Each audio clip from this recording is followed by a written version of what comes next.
ate mwattu buli saidi buli omu agasimbaganye n'omukulu Muhoozi Kainerugaba olw'ensonga nti eri amagye gakomplaininga omusaala gwabwe obutatuuka naddala agali ku mawanga ate saidi zeno omukulu Kahinda Otafire naye ayongedde okuseesaamu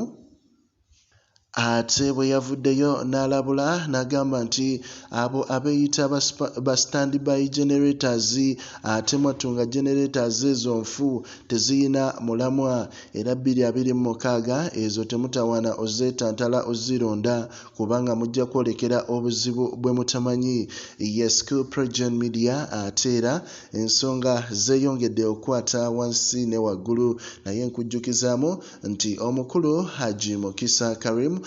yewayo kubanga akuyambayambako ebizibu ebiba byongedde okubanga bikutabukako ate mwatugezaako omukontaktinga gwe ayagala ogenda ebweru gwe ayina ebizibu ebyenjawulo gezaako okubanga ate mwatu omusindikira obubaka ku WhatsApp ye ate mwatu oba omukubireko gwali ebweru nga bikyaganye ate mwatu ajja kuba akukolako bulungi nnyo edduwaze ajja kuba azikulombera bulungi nnyo osobole okubanga oterera ate mwatu naawe osiime naye nga ntumira ku baana abali Jordan abaana bali Saudi Arabia abaana bali Bahrain n'abali Uganda na yonna gy'osinziira okubanga ku mukutu kwoli ensonga z'amawulire ate era zeeyongedde okwata wansi ne waggulu fulu buli lwatusumbuwa tetuzikiza wabula tulumba bulumbi ate ye mwatu omukulu Jeno Kahinda Otafire mu bukambwe obw'ekitalo yavuddeyo n'asekerera omukulu Muhoozi n'agamba nti kale n'owulira omwana ng'oyo mbw agenda kunsomesa essomo n'agamba nti neweebuuza n'ogamba nti abaana ng'abo bakulira luddawa. Otafire bukambwe bw'ekitalo yavuddeyo n'agamba nti mpulira waliwo be bayita ba standby generators n'agamba nti lwaki mba nnonda generator nga waliwo amasannyalaze. Otafire n'agamba nti zino generator ezibalimbalimba wabula ate nga zo edda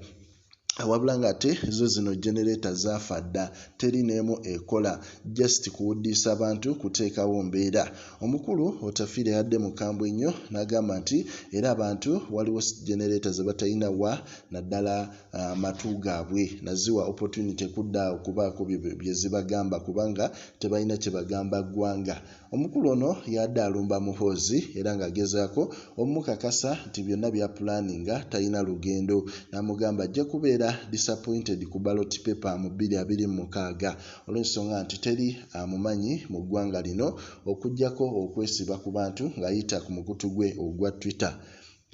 Bigambo bisongovu bigambo biwanvu naye nga ffe byonna gye binaggwera tujja kuba tukutuusaako updates